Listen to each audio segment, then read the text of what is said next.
Hi, I'm Vera. Hi, I'm Christina.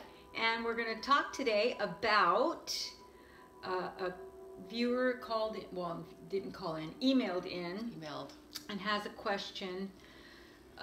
She has gotten, I don't know how to, I guess you could say you got it, but it's a degenerative disease. Yeah, over time. Over time, sure. Yeah. And it's, what's it called again? Retinitis pigmentosa. So she was just wondering if there was a past life associated with it.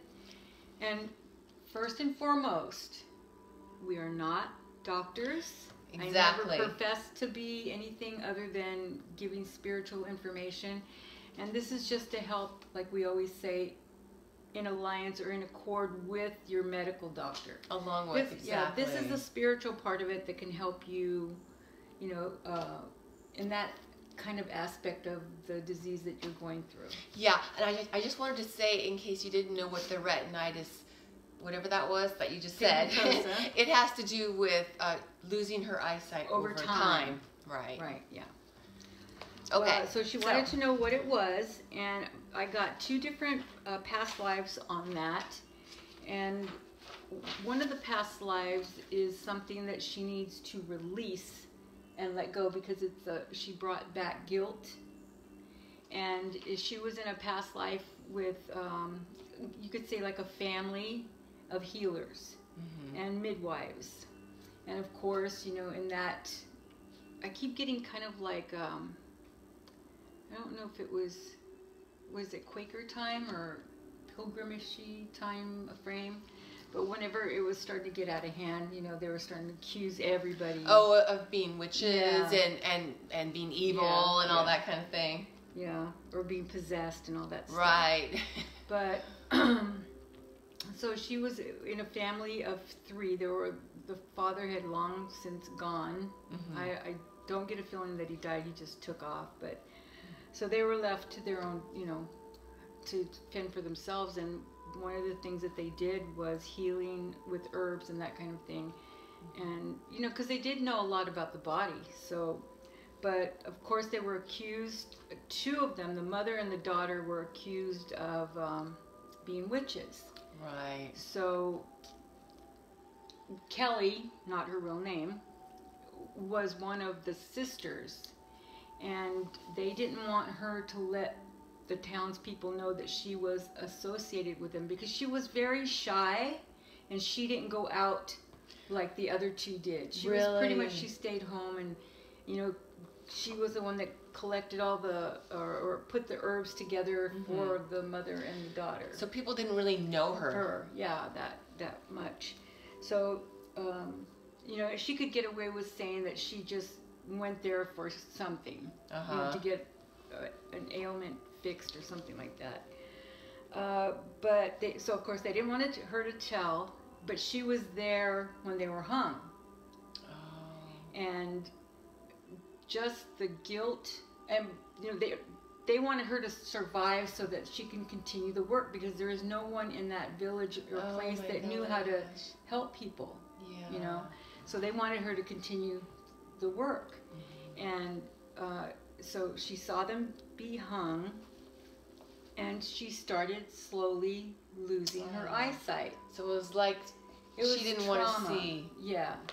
So she has guilt about being the survivor, the survivor of that incident, and also guilt of she couldn't continue the work. She pretty much, because she couldn't see.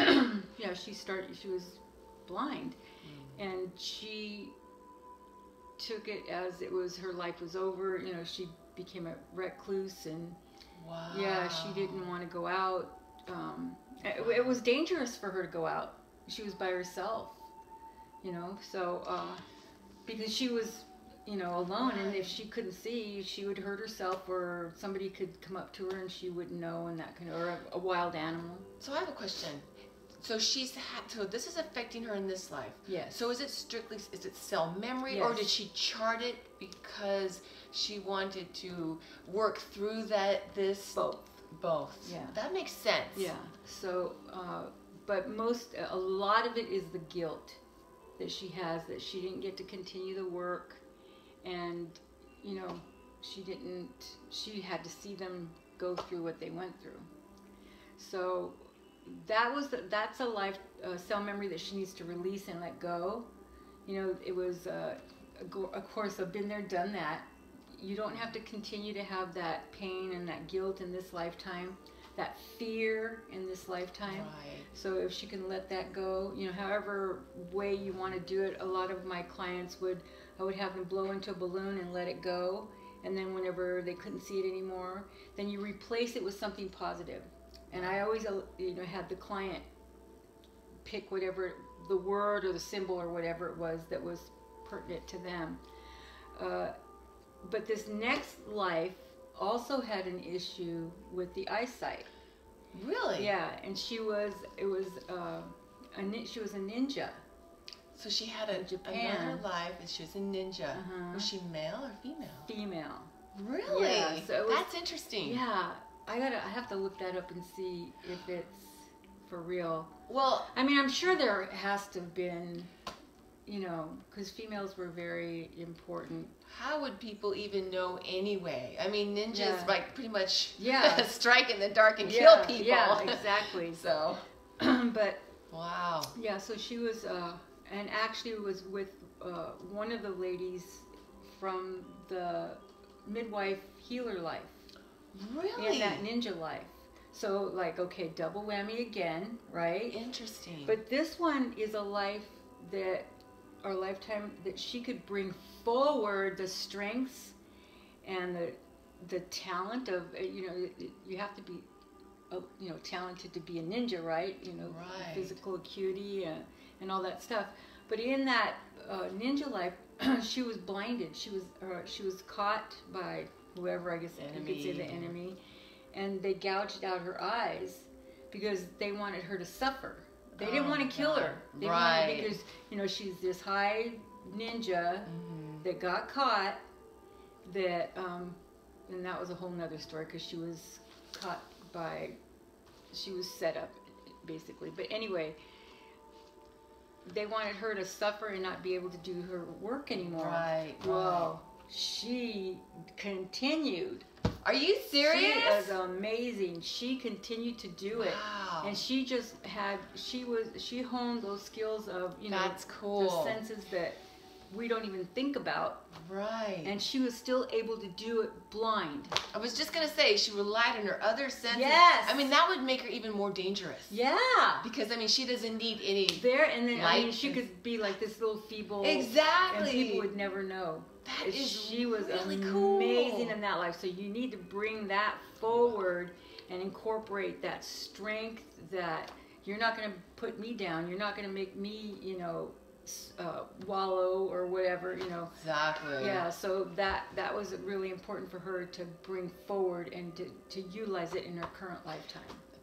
That's exactly, I was just going to say, I wanted to recommend an angel and also a technique that it's kind of like just stemming off of exactly what you just said. Yeah. So, and her name's Kelly, right? Yeah. Okay. So for Kelly, I would recommend calling on the Michael Archangel, because Kelly, you know, the Michael Archangel has a green healing scepter. And what you can do to keep this degenerative disease from going any further is, like, when you're lying down at night, you could ask for Michael to bring the scepter. It's filled with green healing energy. And what they do, it's like a baton. And when the Archangel touches the part of our body, which is inflicted, in this case her eyes, all the green healing energy would go into that part of the body, and it comes out of the wand. The wand turns dark, and the healing goes into our part of the body to help to keep the disease from getting any worse. So you can do that at night when you're lying down. And I also wanted to say, you know, I wanted to ask Vera, so in that life when she was a ninja, did they wear something like a headband or? Oh yeah. I mean, it was like your face was all covered and everything. Okay. So one of the things that you could try, Kelly, would be to imagine like a tool for protection, because some people use armor, but in this case, it might be stronger for you to use your outfit. that you had as a ninja, visualize it in your mind, and think of it, you could even think of it as made out of light, or your light, and within there you are protected. So that negativity, like in, you know, the cell memory that she might be pulling forward from the other life, any negativity that might be affecting her can't come through her outfit of light that she's visualizing every day as a tool for protection. So you can use that visualization and call on your Michael Archangel to help with that. And then I have crystals that she can utilize too.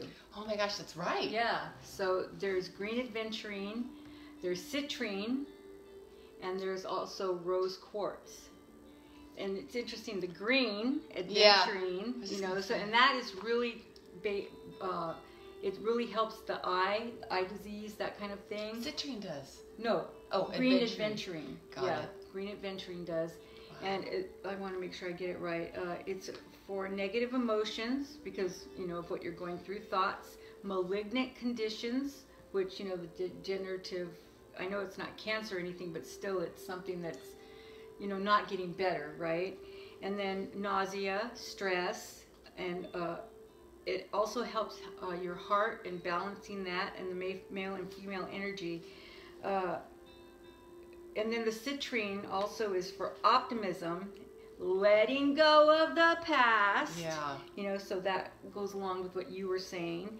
And depression, because I know she has said that she's, you know, been depressed or is depressed still. And it also goes into degenerative disease, the citrine. And the lighter one, the lighter citrine, is for physical ailments. The darker one is for spiritual. It's more ethereal. Wow. Yeah. So if you could use that, and this one is, citrine is really, has like the eye problems, eye disease kind of thing, and it's a cleansing. And this is the one crystal that you can wear and with contact to the skin. It works a lot better if it has contact to the skin. And also, because I always like to do threes, right? So the rose quartz is just for harmony, for unconditional love, the trauma, the grief, you know, that you're going through, that kind of thing. And it restores that trust that you can help yourself along with whatever the doctors are doing, that, you know, that you can get this situated. And I really do think that there's a doctor out there right now. I know they've been working on it and everything on this problem, but there's somebody out there that's going to be getting it to where they can restore. You know how we've cloned things and we fix things? There's somebody out there that's going to be fixing that. So, you know, you have that to look forward to. And then, you know, you can maybe use all of these things that we told you to make that degenerative disease slow down to where you're still able to utilize that doctor, you know, whenever whenever that gets discovery comes out. And then, you know, you can get your eyes, I don't know, transplanted or something. I don't know what they're going to be doing, but it's going to be something really amazing. Wow. Yeah, so that would be good. And for the crystals, you know, you can like lay down, imagine everything that Christina has told you about, but also before you do all that, you know, visualization and everything, you can put the crystals around your eyes. You know, you could have your rose quartz on your heart. Yeah. You can have the citrine on one eye, the green aventurine on the other eye. That's nice. Yeah. I like and then that. You know, you can really. She's going to be covering all her bases. Yeah, exactly. For all that healing. And then Ninja Life. That was it was jade, but I don't know what jade is right now. So she used a jade in the Ninja Life. In the Ninja Life, yeah. Yeah. So you're thinking she should use jade? Yeah, I mean, just like you said, when you're visualizing the ninja outfit, because I think it was something like she had. That's even more powerful to bring the jade into it. Yeah, because it was on the third eye. Kind of thing. It was like something that was right here. Oh, that's so cool. Yeah. Seriously, Kelly, that sounds like a pretty powerful combination. You have a lot of stuff. For you have sure. a lot of stuff going, so hopefully that helps. Absolutely. And just let us know. Keep us, you know. Yes. Keep us in the loop so we know how you're doing. Exactly. And we'll let everybody else know too. Yeah. And thank you all for sharing this time with us. Thank you. Bye.